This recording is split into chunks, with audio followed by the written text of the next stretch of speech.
इस वाले एपिसोड का नाम है रेडी टू फ्यूज। पिछले एपिसोड में हमने देखा जो माजिन बू है उसने बहुत ही अच्छी टेक्निकी से गोटेन, ट्रंक्स और यहाँ तक कि पिकोलो को भी एब्जॉर्ब कर लिया था और जो गोहान उसे आसानी से पीट पा रहा था, अब गोहान उससे अपनी जान बचाने के लिए मजबूर हो गया था और माजिन बू ने उसके ऊपर एक के बाद एक अटैक करके उसकी हालत बहुत ख़राब कर दी थी और गोहान अब अधमरा हो गया था और अपनी खड़ी होने की भी हालत में नहीं था। और वो इसी हालत को देखते हुए ओल्ड काय ने अपनी ज़िंदगी गोकू को दे दी और गोकू को जिंदा कर दिया और गोकू को कुछ टिप्स वगैरह देकर पृथ्वी पर भेजा। तो अब इस वाले एपिसोड को शुरू करते हैं।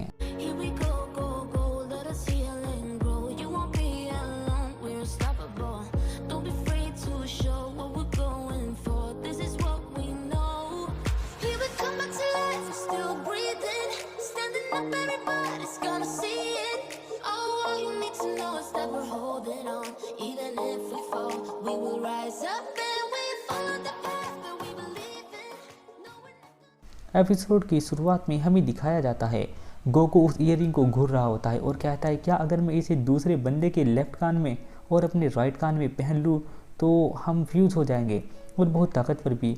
गोकू कहता है अगर मैं सुपर सैयन बन के फ्यूज़ हूँ, वो कहता है नहीं तुम ऐसा मत करना क्योंकि अगर तुम सुपर सैयन बन के फ्यूज़ हुए तो तुम अपनी पावर कम नहीं कर सकते। तभी सुप्रीम काय और किबिटो सोचते हैं कि हम भी एक बार ऐसा करके देखते हैं और वो दोनों फ्यूज़न करते हैं और वो दोनों फ्यूज़ हो जाते हैं और वो बोलते हैं हे गोकू चलो चलते हैं पृथ्वी पर उसका सफाया करने। वर्ल्ड काय मना करते हैं कि तुम ताकतवर तो हो गए हो पर इतने ताकतवर नहीं जो माजिन बू को हरा सको। और एक बात और मैं ये बताना भूल गया था कि ये पूरी ज़िंदगी के लिए है, अगर तुमने एक बार फ्यूज़न कर लिया तो तुम कभी भी अलग नहीं हो सकते, इसकी कोई समय सीमा नहीं है। और फिर वो बताता है कि मैं बचपन से ऐसा नहीं था, मैं पहले बहुत सुंदर और हैंडसम हुआ करता था पर एक बूढ़ी औरत के लालच में मैं ऐसा हो गया। उसने मेरी ईयरिंग ले ली और कहा कि ये मुझ पर ज़्यादा अच्छी लगेगी और उसने जैसे ही अपने कान में पहनी तो मैं ऐसा हो गया और मेरी शक्ल किस्मत जैसी हो गई और इसके अलावा कुछ फ़ायदा भी हुआ, मेरी बहुत सारी ताकत अनलॉक हो गई और मैं बहुत कुछ कर सकता हूँ। और वहीं दूसरी साइड हमें पृथ्वी पर दिखाया जाता है जो गोहान है वो बहुत ही अच्छी तरीके से फाइट करता रहता है माजिन बू से और बचता रहता है। फिर माजिन बू उसके ऊपर अटैक करता है, गोहान अपनी एनर्जी बढ़ाता है और उसके अटैक से बच जाता है और तभी वो दूसरा अटैक करता है पर गोहान फिर ऊपर आकर गिरता है। गोहान के कपड़े फट जाते हैं और उसकी हालत बहुत ख़राब होती है और वो सांस भी रुक रुक के लेने लगता है। तभी डैंडे उसके पास आता है और आकर उसे हील करना शुरू कर देता है। माजिन बू ऊपर आता है और कहता है ये बच्चा क्या कर रहा है, चलो चाहे जो भी कर रहा हो पर अब की बार मैं इसे नहीं छोड़ूंगा। तभी वो देखता है गोहान बिल्कुल ठीक हो गया है, उसके कपड़े भी सही हो गए हैं और वो कहता है ये क्या हुआ, उस बच्चे ने ये क्या किया, अब बारी है इस बच्चे की, अब पहले मैं इस बच्चे को ही मारूंगा। और फिर वो अपनी एनर्जी बढ़ाता है जिससे ज़मीन तोड़ देता है और फिर वो तभी एक एनर्जी ब्लास्ट मारता है और मिस्टर सैटन कहते हैं अब की बार मैं माजिन बू तुझे नहीं छोड़ूंगा, अब हमारी कोई दोस्ती नहीं रही और वो अपनी गन की गोली चला देते हैं जिससे वो पूरी की पूरी एनर्जी अटैक हट जाता है और वो सब सोचते हैं यहाँ पर क्या हुआ। अभी दिखाया जाता है साइड में टियन खड़ा होता है, टियन ने अपनी एनर्जी से उसके अटैक को ब्लॉक कर दिया है और साइड में फेंक दिया है। तभी माजिन बू कहता है अब ये नए नए बंदे कहाँ से निकल के आ रहे हैं और तभी वो एक एनर्जी अटैक मारता है लेकिन टियन उस अटैक से भी बच जाता है, उस साइड में खड़ा हो जाता है। टियन सोचता है कि मैं यहाँ आ तो गया पर ये तो हद से ज़्यादा ताकतवर है। तभी टियन अपना एक और हमला बनाता है और उसके ऊपर एक बहुत ही ज़ोरदार अटैक मारता है लेकिन माजिन बू अपनी जगह से हिलता तक नहीं। जैसे ही वहाँ से धुआं हटता है टियन देखता है कि ये क्या हुआ, मुझे अपनी आंखों पे यकीन नहीं हो रहा। वो 1 इंच भी नहीं हिला लेकिन उसे बाल भी बांका नहीं हुआ, उसे तो एक स्क्रैच तक नहीं आई। और तभी जो माजिन बू होता है वो अपनी एक और एनर्जी बनाने लगता है। तो मिस्टर सैटन है वो कहता है तुम अपनी हद पार कर रहे हो माजिन बू, ऐसे तो मैं तुम्हें बिल्कुल भी जिंदा नहीं छोड़ूंगा।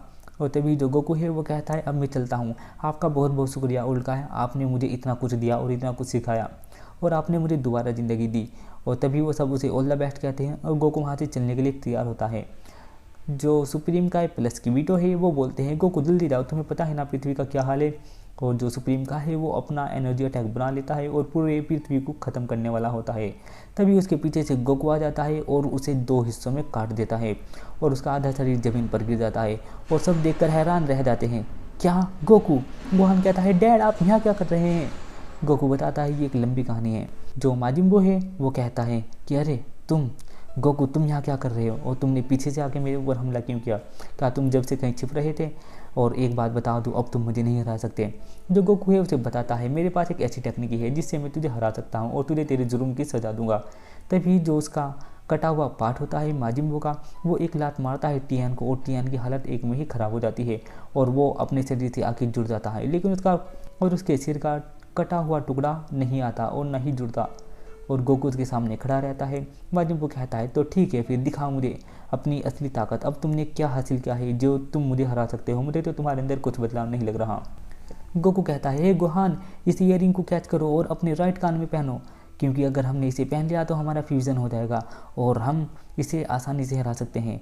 तो जो माजिन बू है वो कहता है, तो तुम्हें क्या लगता है कि मैं तुम्हें इतना टाइम दूंगा? और तभी गोहान के हाथ से वो छूट जाता है और गोहान उसे कैच नहीं कर पाता और माजिन बू उसके ऊपर अटैक कर देता है और गोकू उसके अटैक से बचने के लिए सुपर साइन 3 में ट्रांसफॉर्म होता है और उससे लड़ने लगता है और उसके साथ बराबर की टक्कर लेने लगता है।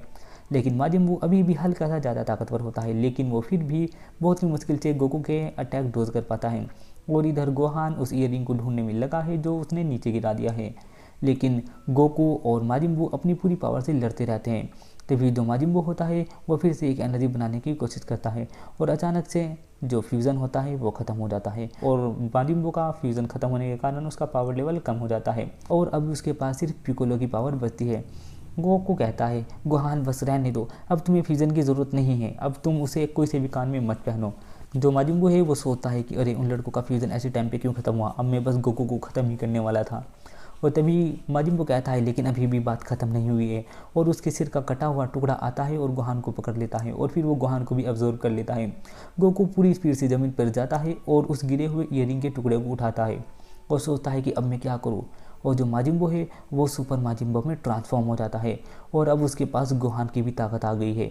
गोहान सुपर साइयन 3 जितना ताकतवर था, अब उसके पास सुपर साइयन 3, गोटेन ट्रंक्स और पिकोला का दिमाग, अब उसके पास 4 योद्धाओं की ताकत है। तभी गोकू सोचने लगता है, अब मैं किसके साथ फ्यूज करूँ? टियान तो बेहोश हो, क्या फिर मिस्टर सैटर्न की? अरे मिस्टर सैटर्न की तो एनर्जी के बारे में कुछ भी पता नहीं है, ऐसे तो मामला और गंभीर हो जाएगा। और डैंडे बहुत अच्छा इंसान है पर उसकी हाइट की वजह से ये बहुत ही खतरनाक हो सकता है, ऐसा कोई होगा जिसके साथ मैं फ्यूज़न करूं? और वहीं दूसरी ओर जो वेजिटा है वो भी माजिन बू को हराने के लिए अपनी मरी हुई दुनिया से निकल जाता है बाबा के साथ और वो भी पृथ्वी पर आ रहा होता है और गोकू यहाँ पर परेशान है कि वो अब क्या करे। और ये वाला एपिसोड यहीं पर ख़त्म हो जाता है। उम्मीद करता हूँ आपको एपिसोड पसंद आया होगा। इसी तरह के एपिसोड देखने के लिए गोकू की दुनिया को सब्सक्राइब करना ना भूलें। मिलता हूँ आपसे अगले एपिसोड में, तब तक के लिए बाय बाय।